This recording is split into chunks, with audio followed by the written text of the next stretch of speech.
Today, I would like to expound on the 4 different paths that all sentient beings choose according to their own preferences. The 4 paths are: 1. The bad path. 2. The good path. 3. The better path. And 4. The best path. The first path, the bad path, leads to the 4 apaya world, that is the 4 lower realms of woeful states, the animal world, goose world, demon world, and hell. This path is regarded as the bad path. The second path, which is regarded as the good path, leads to existence as human beings or celestial beings, that is heavenly devas. The third path, which is regarded as the better path, leads to Brahma Kayika Deva, meaning Brahma world, and is regarded as nobler than Deva world. The fourth path, which is regarded as the best path, is the realization of Nibbana, the final goal of all Buddhists, and is defined as the end of all suffering. Out of these 4 different paths, all sentient beings have the option to choose the path of their own preference. Human existence is like landing on a mountain which is full of precious gems. And this mountain of precious gems, there are rubies, sapphires, peridot, topaz, cat's eye, quartz, and other ordinary stones like grinding stones or rough stones. On going down from this mountain, a person can pick up a ruby or a sapphire, or he can pick up a peridot or topaz. One is in a position to make a choice. If one is going to pick up a grinding stone or an ordinary rough stone, it is his choice. It is a choice of preference that is available on achieving human existence out of the 4 paths. Is one going to choose the bad path or the good path? Is one going to choose the better path or the best path? It is one's option. The first one, the bad path, means committing deeds, that is unwholesome activities, which leads to the 4 lower realms of woeful states: animal world, goose world, demon world, and hell. Those who perform wholesome activities such as dana or generosity and observe sila or morality, they will lead themselves to the existences of human beings or heavenly gods. Those who perform metta bhavana or metta meditation, like loving kindness meditation, and samatha bhavana, that is tranquility meditation, they land themselves in nobler Brahma worlds. Those who perform sila or morality, samadhi or concentration, and vipassana bhavana or insight meditation will achieve the path of Nibbana, the best path out of the 4. Out of these 4 paths of preference, I would like to encourage all our audiences to follow the good, better, and the best paths. Today I would like to expound exegesis of akusala deeds or unwholesome activities which result in the 4 apaya world or lower realms of woeful states, so that you all may be able to avoid it.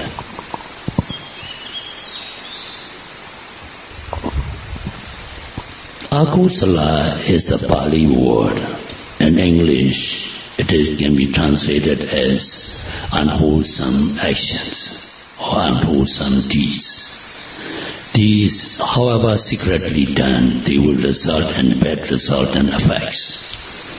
Suppose one commits a sinful deed alone without anybody knowing it. It cannot be kept as secret, because though nobody knows, one is conscious that one knows one's sinful deed, that is himself. It will become an obsession, and one despises oneself for one's own misdeeds. One accuses oneself of being an impostor, posing to be a noble person, whereas in reality one is a wicked and immoral person. In Pali, such kind of self-accusation or self-criticism is atta-nuvada affliction. If somebody happens to see such a mischief done, he is sure to accuse that person of having committed the unwholesome deeds or speech. This in Pali is called paranuvada affliction, or accusation by others. If one commits a crime, one can be given a jail sentence for such a crime.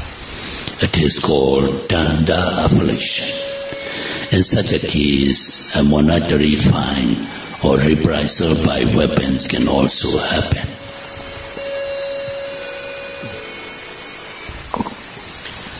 After death, one can also land in the four lower realms or woeful states, which can be termed as dogati affliction. This is the resultant effect of akusala deeds or unwholesome actions. Therefore, these are four kinds of resultant bad effects of akusala deeds, such as 1. Killing, 2. Stealing, and 3. Committing sensual misconduct. These three are defined as collectively physical immoral acts or kaya karma. Four kinds of immoral acts committed by speech are telling lies, slandering, abusive language, and frivolous gossip. To elaborate these immoral acts, 1. Telling untruths with the object of causing detriment to others is called musavada, telling lies. 2. Pisuna vajaya is slandering with the object of causing disharmony among close associates or families. Then prusa vajaya is abusing with harsh language, causing hatred.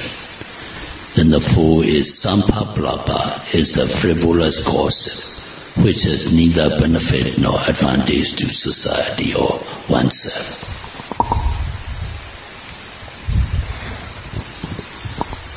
Lastly, there are 3 kinds of mental and moral acts. They are 1. Apecha. Apecha is covetousness and unrighteous greed, that is, wishing others' possession to be one's own. Then 2. Vyapada or ill will, towards those who are wealthy and happy. It is a kind of anger or jealousy, wishing others' adversity to one's own advantage. The third mental and moral act is miccha deity. It is a wrong view that no benefit can be obtained by doing wholesome deeds, and no disadvantages are attained by doing unwholesome deeds. Or, in other words, disbelief in merits and demerits. Therefore, there are 10 akusala deeds or unwholesome actions. 3 physical by bodily action, then 4 oral or by verbal and moral speech, and 3 mental and moral thoughts.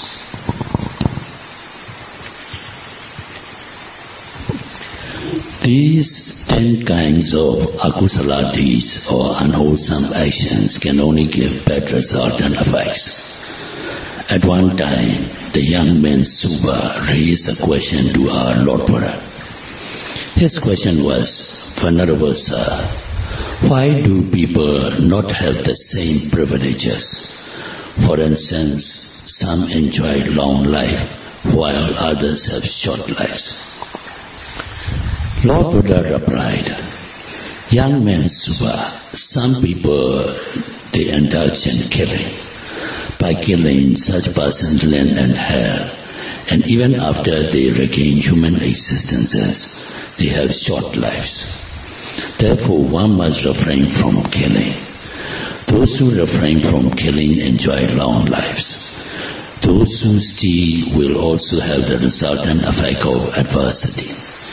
In every existence, one is liable to be disturbed and destroyed by 5 enemies, namely water, fire, unscrupulous kings, robbers, and ill-disposed heirs. Those who commit sensual misconduct and the hatred of others, they have plenty of enemies and they are poor. The other bad resultant effect is one can be born as a human being of neuter gender. The resultant effect of liars is they can be born as mutes or having slurring speech. They can also suffer from dental deformities, foul, smiling mouth, and ugly appearances. They tend to have the habit of rude speech and restless mind. The resultant effect of slandering can result in separation from loved ones. Committing vyavada or ill will can also result in economic ruin. Therefore, Lord Buddha elucidated that wholesome deeds and unwholesome deeds have enormous differences in resultant effects. Wholesome deeds or acts will give good and happy results, but unwholesome acts or deeds can give undesirable and bad resultant effects. And the next existence is like being born into the 4 lower realms of woeful states: animal world, ghost world, demon world, and hell.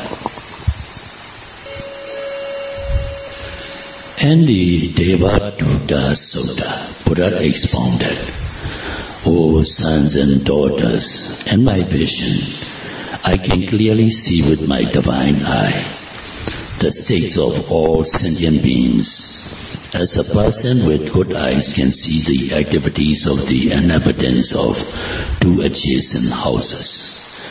I can clearly see those who committed physical and moral acts, or oral and moral speech, and mental and moral thoughts, or those who harm Ariya Pugala or noble persons, or who practice and propagated Micchadeti or the wrong view to others.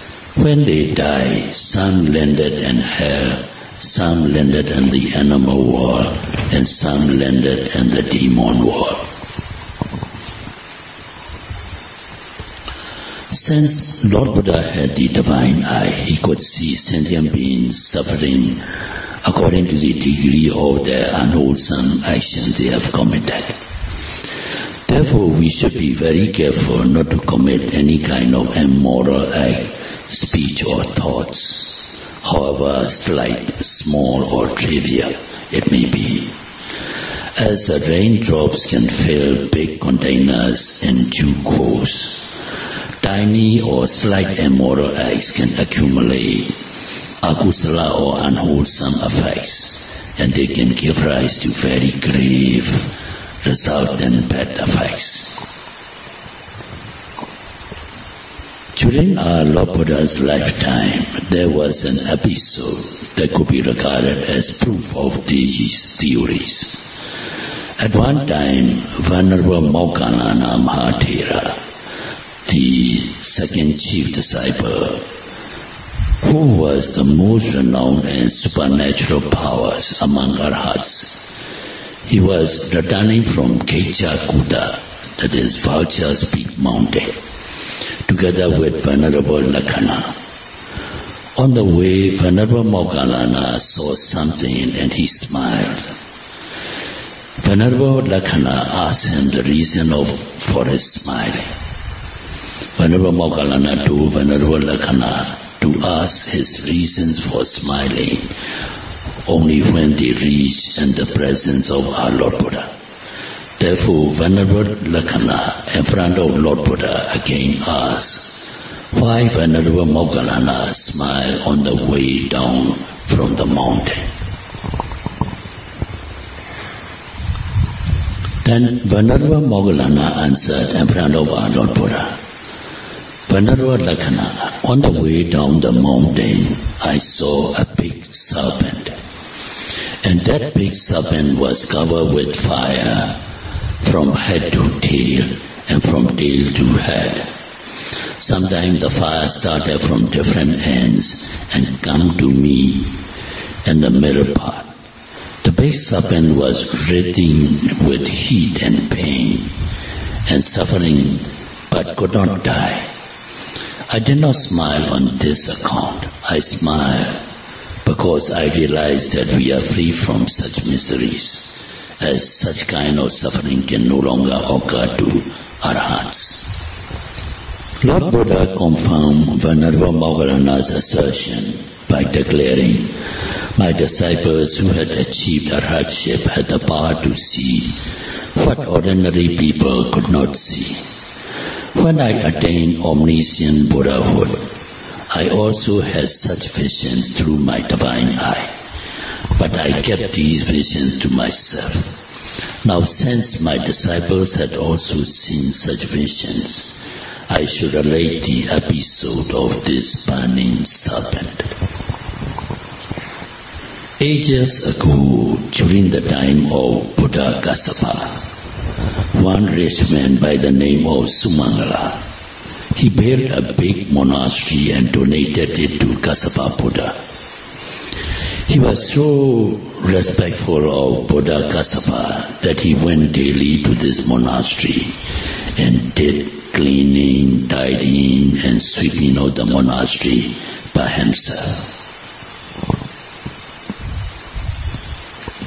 One day, on his return home from the monastery, he saw a man sleeping at a rest house, covered by yellow sangha robe over his body as a blanket. Sumangala lifted the yellow robe and saw a man with hair on his head, and his feet were also covered with mud. And he thought, this man must be a thief, and after committing immoral acts in the night, he was impersonating as a monk by covering himself with a yellow robe.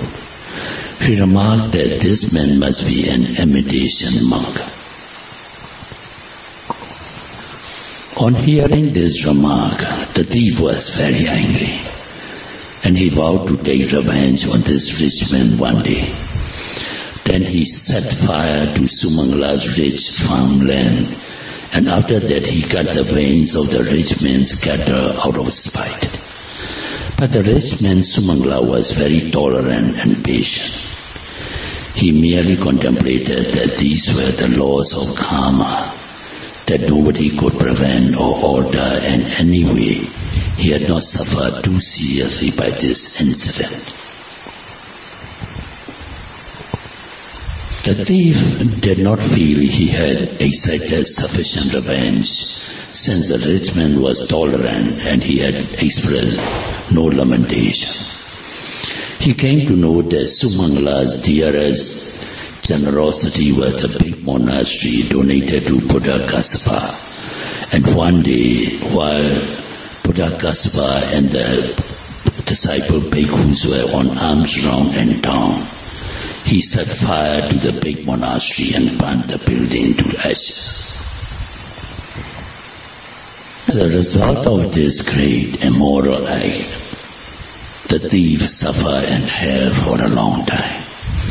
After suffering in hell, he became a big serpent, and the remnants of his akusala deeds or unwholesome action followed him, and the serpent was being burned from head to tail. This suffering had been going on for a long time, and our Lord Buddha said that these were the resultant bad karmic effects of his burning the big monastery of Kassapa Buddha. Hence, committing of akusala deeds or unwholesome actions such as physical, oral or mental acts should be avoided. If such immoral acts cannot be avoided, one is sure to land in the four lower realms of woeful states: animal world, ghost world, demon world and hell. If a person had committed such akusala deeds or unwholesome actions, the only way to rescue oneself is to strive to attain Megha and Phalanyana, the path and fruition knowledge, which will automatically prevent the akusala resultant effects or unwholesome resultant effects from occurring to oneself by practicing vipassana bhavana or mindfulness insight meditation.